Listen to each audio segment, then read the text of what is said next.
All right, folks, thank you all for coming out and joining me alongside two of the best athletes on our roster in advance of UFC 278, Usman versus Edwards 2, which is coming up Saturday, August 20th. Vivint Arena, Salt Lake City, Utah. As many of you know, this will be our first pay-per-view event to take place in Salt Lake City. And as you see, we have pulled out all the stops with the main event, the welterweight champ and the pound-for-pound king, Kamaru Usman, taking on top contender Leon Edwards in a rematch of their fight that took place back in 2015. Big thank you, by the way, to Ryan Smith of the Smith Entertainment Group for bringing the UFC out to Salt Lake City, and also a quick thank you to Jeff Robbins and the Utah Sports Commission for their ongoing support. We also let you know tickets for UFC 278, Usman versus Edwards 2, are available now at Ticketmaster.com. Don't wait, we expect that event to sell out. All right, we have microphones set up down here on the floor, but we will start in the back. Jose Youngs has a hot microphone. Jose, take it away. First question for the champion, Kamaru. Obviously, we thought this fight might happen earlier in the year, but you were healing up, a couple hand injury. So I guess first question is, what's the health update? You 100% ready to go for the Salt Lake City fight? Yeah, I wouldn't be here if I wasn't ready to go. So, it's about time to get back in here. I know you guys miss me. I gave you guys a lot in 2021, so in 2022, it's about time to get the party started. And obviously, they show the promo package at the beginning. He hasn't lost since you fought him. So I'm curious, after your fight, was this a fight you knew you might have to run it back down the road? Yeah, I always gave him his respect that he's a very, very tough individual, but he hasn't lost because he fought me. I made him better, and he went out there and he started wrestling. But when he fights me again, he's going to realize that wrestling was all for nothing. And final question for my final question for the champion. You've said a lot that you're starting to lap the division, and even you're on your second, third, fourth lap. So when you beat Leon, what lap is this? If he beats Leon. He's right, if. A lot has been said about, Leon saying, oh, he's fell in love with his hand, he's fell in love with his striking. Of course. Why wouldn't I? I paid Trevor Whitman a lot of money, and he deserves every bit of it. And so did Henry Hoof, so why wouldn't I come in there and exercise the striking? Of course I fell in love with my striking. That's why I have more knockouts in championship fights than he has in the UFC his entire career. Absolutely. And yes, I fell in love with my striking, but guess what? You fell in love with your grappling. So August 20th, we gonna wrestle. I remember my first knockout. It's all good. Question for Leon. He's obviously, a lot of people rate him the #1 pound-for-pound fighter in the world. Dana White even said that he considers him the greatest welterweight champion. He's even talked about boxing Kalal. So how do you rate him as the champion of the UFC in the welterweight division? He's definitely improved. I cannot sit up here and lie and say he hasn't improved. He has improved, but I just don't think he is what you think he is. He has improved, like I said, and I give you credit, but I am looking forward to running this one back. And when I first fought him, I was a 23-year-old kid. I only did MMA 5 years. I got him when I was 17 years old.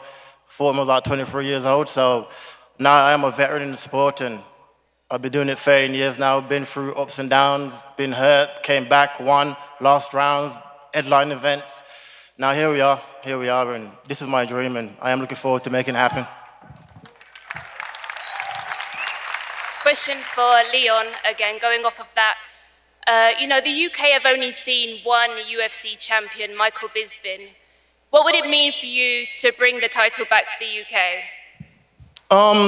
It would mean the world to me, for not just me, just for the whole country, for UK, for Jamaica. It would mean a lot to show the guys that, look, you can achieve greatness coming from where you come from. You don't have to move to the States. When I was young, they told me I had to move to the States. When I fought Usman, I went to AKA for my camp, and because everyone's telling me I need to go AKA. Since then, like you said, I have learned since that fight, and I went back, restructured my team, and now here we are, 7 years on, and I haven't lost. And what's the support been like from the UK fans going into your first title fight? It's been amazing. It's been amazing. Like, literally, last 3 years, everyone's stopping me in the street saying, when you fight for the title, when you fight for the title, and now here we are, August 20th. We fight for the title, baby. Let's go. And of course, you both fought back in 2015. That was a while ago. How would you say you have evolved as a fighter since that time? And what do you need to do differently? I think everything. You know, I've improved leaps and bounds in all areas: my striking, my grappling, my understanding of MMA. Like I said, when I first fought him, I was doing MMA 5, 6 years, and now I've been doing it for 30 odd years, and I am a seasoned veteran now, and I am ready, and I truly believe this is my time. You know, I've been ready 2 years ago. Now I'm super ready. Could have gave me enough time to prepare even more, so I am focused and can't wait. Well, how you get it done? How you get it done, though? By winning, bro. What? By winning. All I do is win, bro. Listen, everybody here wants to know. Everybody wants to help me. You ain't finishing me, bro. You know you're not. Help me help you. You're not Tell the finishing people me. how you gonna get it done. You cannot finish me, champ. Trust me. You don't got it in you, bro. I didn't hear you. What'd you say? You can't finish me. I can't finish you. Nope. Give me 30 more seconds in the first fight and I would have finished you. Correct? Shut up. No, you wouldn't. You forgot? You wanna watch the replays? You held me for 2 rounds. I watched it. You wanna watch the replays? I held your hand and I was beating the side of your face in. No, you wasn't. I rewatched it the other day. I wasn't? I rewatched it the other day. I wasn't. You rewatched it. You didn't see me holding your hand, beating the side of your face in. Bruh, you had like a lamb, just beating the side of your face in. 30 seconds. You held me for 2.5 rounds. Of course. Did nothing. Of course. You said nothing. your striking is much better. Of course I'm gonna hold you. I don't want to strike with you. Your striking is much better. I held you down. Listen, and I beat your face in. Now the people all want to know, how are you gonna get it done? You're gonna try to wrestle, bruh. It ain't gonna work this time. We're gonna wrestle. We're gonna wrestle. Let's wrestle. Let's wrestle. Let's wrestle. We're gonna wrestle. Listen, the people all want to know. I want you to help me help you. How are you gonna get it done? When it was my time, I sat in that exact same seat. Tyron Woodley. Anywhere the fight goes. Listen, I sat in that exact same seat, and Tyron Woodley asked me, "How will you get it done?" And I told him, "I will dominate you in every fashion of the game." Anywhere the fight goes, I'm beating you. When you fought Woodley, Woodley was old. We did Gazelle, bro. He was done. It didn't matter. He was the champion. I want the pound for pound. I want the baddest man on the planet. Like okay. Say. You said So you said I want that, bro. No, what? I want the baddest man on the planet. You said the baddest man on the planet. So perfect. Listen, I like you. You my man. I like you. Nah, I've done a lot for you. I've done a lot for you. I like you. You know, that man went back there in London. You know, he put his hands on you. You know, and you and them, you guys didn't do nothing. So I had to handle it for you. That's why I had to knock his head to the moon. You know who I'm talking about. That boy had to I got him for you. Escorted out the country. So I like you. Thank me. You had to get escorted out of the country. They hid him from me. Hey, you and them did nothing. They hid him from me. Okay, all right. I didn't know that. I didn't know. Thank you for telling me. They called the police and hid him. That's what happened. They hit him? They hit him. You'd have been dead. Don't worry, I got him for you though. I like you, so I got him for you. Questions for the champ, Kamaru Usman, right back here. Do you plan on splitting your camp between Elevation Fight Team and at Sanford? And if so, how are you going to spend time between both camps?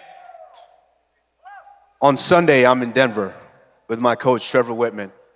You know, we're going to game plan like we always do. We're going to game plan. We're going to prepare. We're going to come out there and put on another spectacular performance. And this is the big fight here with Leon Edwards. But in your division, there's been talks of doing Khamzat Chimaev and Bilal Muhammad. Do you think that's the fight to make? These guys got to fight each other at some point. You know, I've already lapped the division. I'm coming back around again. So these guys got to fight each other. You know, I can't just keep picking each guy and fighting them. So, yeah, whoever wants to fight, sign up and fight. And for Leon, I know it's been a really long road to get this title shot. Was there a point you thought this might not happen? Nah, I always know it's gonna happen. You know, just when it's gonna happen. I'll be here winning and keep winning, and as long as you win, you got to get the opportunity. You know, so it was meant to happen in July for this card, but it wasn't ready yet, and now here we are, August 20th, and 7 weeks, and it's go time. And do you plan on bringing anyone in your camp for Kamaru's wrestling at all, or just business as usual training camp? I got a perfect structure in my camp. It's like a boxing camp. It's all structured towards me and what I need to do, and that's the reason why I've been having the results I've been having. And I'll be bringing in not just wrestlers, an MMA fighter. This won't be a wrestling versus striker fight. I said that before, and that was the first mistake I made when I upped and left and went to America and tried to work wrestling, you know. And this would be a totally different fight. It'd be an MMA mixed martial arts fight. Kamaru, down front. Should you win this fight, it'll be your 6th title defense, 3 short of what GSP was able to do. At this point, are you looking to put your name in the record books next to other competitors, or do you want to leave your name in the record books so that other competitors are chasing you? To be honest, I don't really worry about that. You know, Leon Edwards is a very, very tough guy. Like, make no mistake, we might sit up here and say what we want to say, but I'm taking him very, very seriously. I took him serious the first time. I was nervous when I had to fight him, and I'm nervous right now having to fight him. So I take him very, very serious. So when I get in there, as long as I take care of business, the record will write itself. But make no mistake, I know a lot of people are saying, oh, well, he doesn't want to do this anymore or this and that. I was very, very serious about proving that I am pound for pound. I was willing to skip middleweight. I'm still thinking about that. And going to go get that light heavyweight title too. You talk about lapping the division. So at this point, how much do you prepare for an opponent as opposed to preparing for the next version of you? I think it's more so the next version of me, which is why I made that move over to with Trevor Whitman, because I wanted to fine-tune a lot of different things. Like, I have probably one of the best foundations. You know, being able to start out there with guys like Henry Hooft. I had an incredible foundation, being an excellent kickboxer, being able to learn from some of the best in the world. So now it's just about elevating my game each and every time I step in there. I said it. When I fought Gilbert, I said I wanted to go in there and I wanted to put on an incredible performance, and I did that. And then I said, of course, fighting Masvidal again, I was going to improve and I was going to show a different side, and I did that. So, hey, I'm going out there August 20th. I want to put on an incredible performance, and Salt Lake City is in for a treat. Final question for you, Leon. If you get past the champ, of course you got to take this fight. It's a championship opportunity. If you get past Usman, how much do you have to have that Masvidal fight? After a bit, Usman, I feel like there'll be a rematch because he's deserving, you know. He's been a long reigning champion for a long time, so I feel after I beat him, we'll have a rematch, and then after that, let that boy go win a few fights, and I would love to run that one back in London, back in the UK, and that'd be an amazing opportunity, you know. Just one for Leon over here to your right, Leon, over here. You guys have talked a little bit about the first fight, 2015. It was so long ago. Can you really even take anything from that fight to apply to this one, or was it so long ago it doesn't even matter? For me, it doesn't matter one bit, you know. Like I said, it matters. No, it doesn't. For me, it doesn't matter one bit. You know, like I said, I'm 2 different complete fighter from what I was back then. And if he's judging it off that fight, he's already lost already. And I'm not judging your skills. I don't fight guys for their skills. For me, I fight their hearts. It doesn't matter at all. It matters. I know your heart. It matters. And then just for Kamaru, you mentioned maybe skipping middleweight, going right to 205. Curious, what did you think of that Yuri Prochazka Glover Teixeira fight from a few weeks back? It was an incredible fight. You know, much respect to both guys. I just think I can beat some of those guys. Some. Now, before y'all killed me, I said some. There are some killers in that division, and I definitely respect that. But I think those guys that were at the top, there was a couple of guys out there that I'd probably take out. Do you think this might be maybe not your last fight at welterweight, but maybe there's another division after the Leon fight that you go to? No, see, right now, the focus is Leon Edwards. That's the focus. Now, I'll talk about these guys at light heavyweight, but the focus is Leon Edwards. Let's not take our focus off of that. This guy's an incredible competitor, an incredible striker, you know, and now an incredible grappler as well. So I take him very, very serious. And, hey, you know, if I go out there and do my job, then I'll worry about what comes after that. Last one. You've won 15 in a row. Only one person has had a longer winning streak in UFC history. That's Anderson Silva. If you win next month, you tie Anderson Silva's record. Does it feel like to you that you're in that conversation among the best of all time? I'm just having fun. I'm just having fun.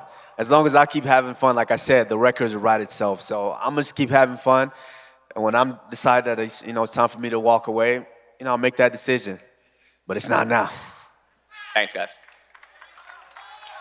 Question for Kamaru on your left. What did you have to say about Khabib getting inducted into the Hall of Fame? Like, what kind of words of encouragement would you give to Khabib on his award? Oh, it was very, very deserving. I mean, he's a Hall of Famer, not just as an athlete, but as a person. And so, yes, he's told me now I have to kind of put my head down when he walks in the room because he has a Hall of Fame jacket. So I don't have that yet, so I have to give that respect. But Khabib is an incredible guy. He was an incredible athlete when he was here in this organization, and I wish him all the best. Right now, he's starting to rewrite what it is to be an MMA coach, by building all these guys. So much respect to him, a dear brother of mine. So nothing but respect. And last question for me, what advice would you have to give to your teammates, Rose Namajunas and Justin Gaethje, after their losses at UFC 274? It's a tough one. This is the thing with the sport. You have your highs of highs and your lows of lows. Rose Namajunas is, this is no secret. I've always said it, one of the most incredible female athletes I've ever seen. I mean, some of the stuff that she even does in practice, I'm just in awe. Like, how is that even possible to do? So, it's up to Rose. When Rose wants to come out here and wow you guys, she can do it with the head kick. She can do it with the hands. It doesn't matter. She can get it done. It's just up to her when she wants to jump back in here and give you guys that Rose Namajunas again, she will. And with Justin, we all know Justin. We all love Justin Gaethje. Who was not lining up to watch a Justin Gaethje fight? Justin will be back. Justin will be back. He's going to go to the drawing board like he's always done. And he'll be back here entertaining us in no time. Yeah, question for Leon over here. OG with Full Send MMA. With social media being as relevant as ever and knockouts going viral, you've been on the wrong side of a couple social media moments, obviously with the Nate Diaz and the Jorge Masvidal. What would it mean to you to turn Kamaru Usman into a meme? Into a meme. I want to turn his ass into a meme. Facts, bro. Listen, I've said it before. I respect him as a champion and what he's achieved. He's forced me to get better, and I know somehow he's looking over me. I know he is. And that motivates me in camp and pushes me in camp and to prove the world wrong and prove everyone wrong. I've been saying it since going to UFC. I'll fight for the world title, and everyone's like, you won't fight for the world title. Now look, here I am. 7 years in, rematch, and now here we go. Appreciate you, bro. Question for the champ, Kamaru. Obviously, there's some young guns in the game, Khamzat Chimaev, but there was a guy that fought recently. He's got 8 KOs, 8 submissions, Shavkat Rakhmonov at 170 pounds. What are your thoughts on him? I mean, this game is evolving so fast. There's never going to be a list that's not full of guys that are coming up. When I fought Leon the first time, I knew that was a guy that I was going to potentially see again. And rightfully so, he's done the work to get here. And he might think I'm overlooking him, but I'm absolutely not overlooking him. I know he's a very, very tough guy. And I know there's a lot of tough guys. There's a lot of killers in this division.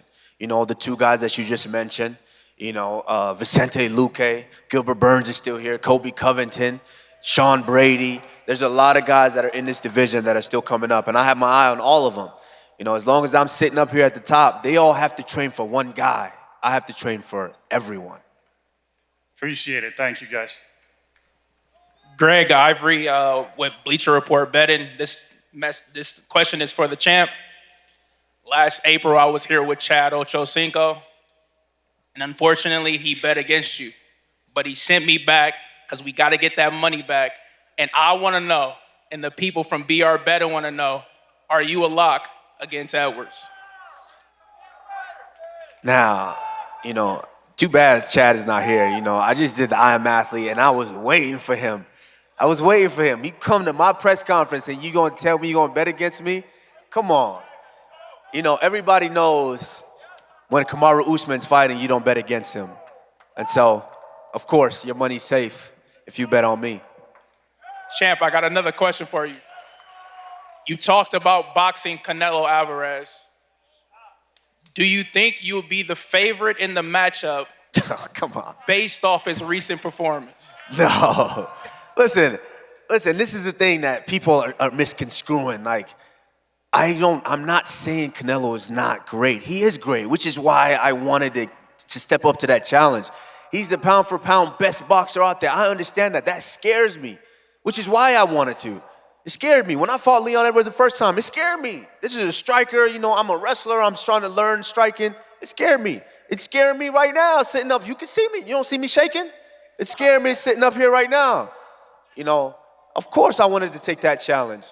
And I'm still a little bit afraid of it, but, you know, Canelo kind of dropped a little bit, so, you know. When he gets back up, you know, he puts a couple more wins together, you know, he puts a couple more wins together, maybe I'll give him that shot. You want that dough, bro? You want that money? What? You ain't beating Canelo. You want that money? You said I'll beat him? You ain't beating him. Oh, I thought you was on my side. Damn. Bruh, I like you, Damn. but shit. I thought, you know, MMA fighters got to stick together. You see him? Get paid, bro. Come on, man. Thought you was on my side, bro. My question is for Leon. After being the most unlucky UFC fighter of the past few years. I wouldn't say unlucky. He's sitting up here right now, so he's not that unlucky. What was your reaction when you got the phone call that you got the shot?